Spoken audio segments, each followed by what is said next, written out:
দিকে ফিরে আসে। যতজন লোক ইসলামের দিকে ফিরে আসছে, ইন্নাল ইসলাম ইয়াহদিমু মা কানা ক্বাবলাহু, আগে যত গুনাহ, যত অন্যায়, যত যা করেছেন, ইসলাম গ্রহণ করা মাত্রই সকল গুনাহগুলো আল্লাহ রাব্বুল আলামিন মুছে দিবেন।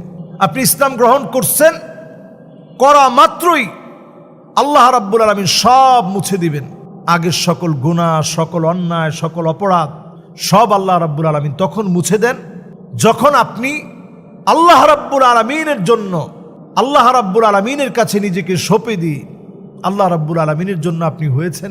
আল্লাহ রাব্বুল আলামিনের জন্য আপনি যখন নিজেকে সঁপে দিয়েছেন, কান্নাকাটি করেছেন, আপনাকে আল্লাহ রাব্বুল আলামিন এতটাই কবুল করবেন, সুবহানাল্লাহ বিহামদিহি। আমরা দেখেছি যারা ইসলামের পূর্ব যুগে বড় বড় নেতা ছিল, ইসলাম আসার পরেও যখন তারা ইসলাম গ্রহণ করেছে, তারা কিন্তু বড় বড় নেতাই আল্লাহ রাব্বুল আলামিন তাদেরকে বানিয়ে দিয়েছেন। ইসলাম কিন্তু আপনার সম্মান বৃদ্ধি করেছে। যতজন দেখবেন নো মুসলিম ইসলাম গ্রহণ করেছে, আগে তার যেভাবে নাম ছিল, দাউদ কিম সহ অনেকের হিস্ট্রি আপনারা ঘেটে দেখবেন, আগে যেরকম তার একটা নাম ছিল, সুখ্যাতি ছিল, ইসলাম গ্রহণ করার পরে আল্লাহ রাব্বুল আলামিন এটা অনেক গুণ বাড়িয়ে দিয়েছে। এজন্য ইসলামের দাওয়াত সবার জন্যে। পিআরসি জরিপ বলছে আগামীর পৃথিবী 2050-এর ভিতরে সবচেয়ে বেশি হবে মুসলমানদের সংখ্যা। সুবহানাল্লাহ।